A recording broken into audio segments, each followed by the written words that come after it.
the retail's been doing horrible. It was doing a little bit bad before the COVID, so we definitely got real slow. But now we're getting a lot of dispensary work in Massachusetts.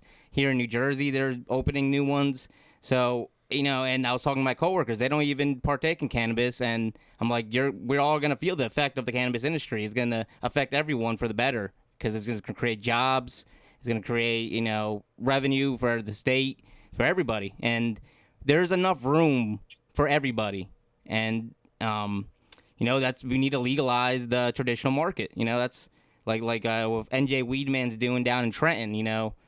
Yep. And Yeah. he has his own ways of doing things, but hey, I'm glad he's doing it, because someone's got to do it, and someone's got to talk for the little guy, and that's why I always loved what he was doing, because he don't care. No, he does not care, and he has been consistent and persistent in terms of his mission, and that's something to take in as someone who is committed to his purpose. So I applaud him for that. But you're absolutely right. We've got to open things up so everyone can participate. We've got to make the laws fair. We have to make certain there's access, and we have to be inclusive in terms of how we think about this industry. Because if we understand the history of it, we have to own that, and then be prepared to improve upon that in a major way. And right now is the perfect time.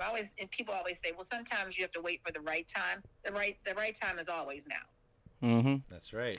Hey, Faye. So, I guess the latest New Jersey cannabis drama that's going down is the creation of the CRC. Apparently, does not follow the rules of how they should create the CRC. Had you hear about that? I guess NA or the NAACP came out and said that there's no black males on the board. There's no one on the board that knows how it feels like to be arrested and be incarcerated for cannabis. There's so many people that have so many years in this industry, but no one like that is on the board. Yeah, Reverend Boyer said that too, I think. Well, here's the thing. It does come down to, and I think we've been talking about it in terms of inclusivity, right? It comes down to representation. And when you talk about diversity and inclusion, do you have the right folks at the table? Certainly, it's hard to talk about change when you haven't had experience, right? So how do you make certain that you can manage forward with looking through the right lens if that lens is not inclusive? So that's something we will have to, revisit and look at, I'm sure. The state is not going to be perfect out of the gate, of course, but there's areas clearly that we still need to improve upon. But one thing is we need to get that, to make sure that happens. We have to work together, and that's how we, make change. But we also make sure that we share what the opportunities are and everybody's aligned that they are in fact opportunities so that we can address them. Yeah, I heard that story, that article, and all I thought to myself was like, this is the starting of the delays. That's like the story of New Jersey. Delay, delay, delay.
really think each day because the chemo and radiation just really messed with her mind. And had she just had cannabis that maintained her appetite and maintained her weight, she would have had a much more beneficial and successful recovery. Her recovery almost killed her. I looked at that, and at the time, fast forward to years later, my then husband said, he was a marketing director. And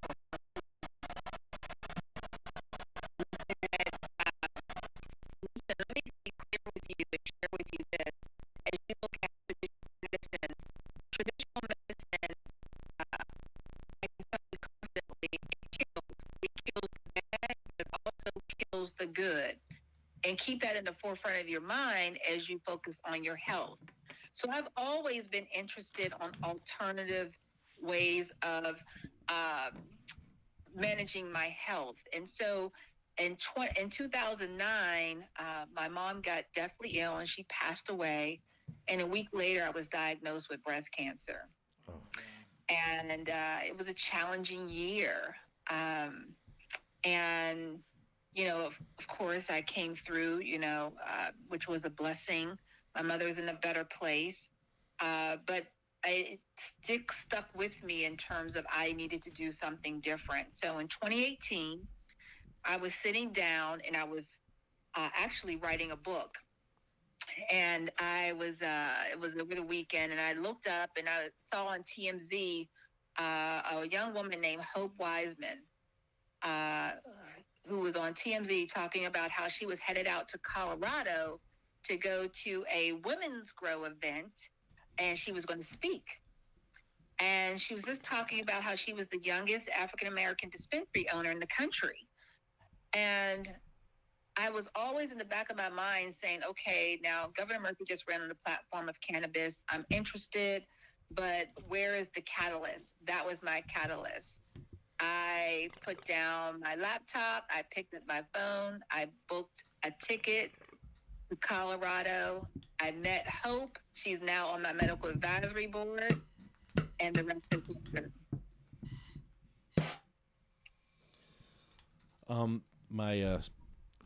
That's amazing because you're a survivor. My sister-in-law passed away from breast cancer last year. I'm sorry to hear that. Yeah, it's we didn't even know she had it, and within a month, it was so fast, and we couldn't give her cannabis, and she was somebody that I would smoke with sometimes, and I knew she would have been open to it had she had known, and she didn't know, and. Cancer is hard. It hits all around. Just this year. We've lost many friends this year to cancer. Patients and to me, it's sad because here we have this medical marijuana program in New Jersey for 10 years, yet RSO full extraction cannabis oil is not available at the dispensaries. Still, after 10 years. Still, after 10 years, you have to go and buy a $500 ounce and then go home and then try to make this full extraction cannabis oil to cure your cancer or give it to your 5-year-old kid that has epilepsy. Like, you have to become a scientist. It's ridiculous to me. This oil should be available and it should be affordable to people that are suffering. And it just blows my mind how this is supposed to be a compassionate program, but the one thing that is the one thing that everyone keeps saying that is the life-saving medicine, the full extraction cannabis oil is not available. It's still just, plant material so you can go and roll up and, and forget you have cancer, I guess. I don't know. it's and it comes down to the other patients that help patients, make this oil and, so the access is more. We have to still depend on your connections to fight this cancer. It's to me it's ridiculous. The state should be giving cancer patients free cannabis oil. Like, come on. Yeah, I'm getting it's $200 a gram for oil in here, and on the black market it's $40, $50 a gram. Isn't that crazy? Yeah.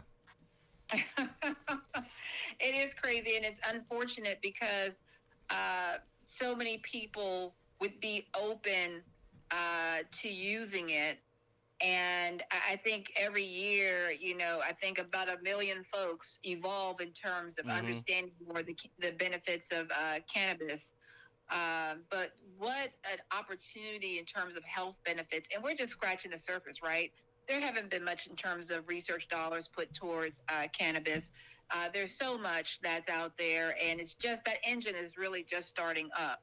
And the hope is that, we will lower some of the barriers to accessing cannabis for medicinal benefits here in the shorter term rather than the longer term. So again, I'm so sorry to hear about your sister. It is Women's History Month, and if I can say anything, please get your breast exams done, get your mammograms done, all those things that matter, because that's how mine was detected, through a regular scheduled visit. So it's preventive care is part of it, but it's not all of it. Sometimes it's just not enough. Is there a thermal test now that's even more accurate and less invasive, less painful? You can do there. So yes, the long story short is there is 3D imaging that is available that you can have that gives you a better result in terms of what you can see versus the traditional mammogram, which every woman just loves that test. It's the most painful test out there to date. But yes, the best thing you can do is when women go to their OBs is to make sure that they're requesting the latest state-of-the-art technology centers to go to get the appropriate imaging for any type of cancer detection. And for those examinations that they have every year, every other year after the age of 35. So, yeah. Yeah, my friend Jeff had cancer, and they diagnosed him 4 years ago, and they said you'd have a couple of months to live. But they didn't factor cannabis into his therapy. And because he used oils and tinctures and even suppositories and all the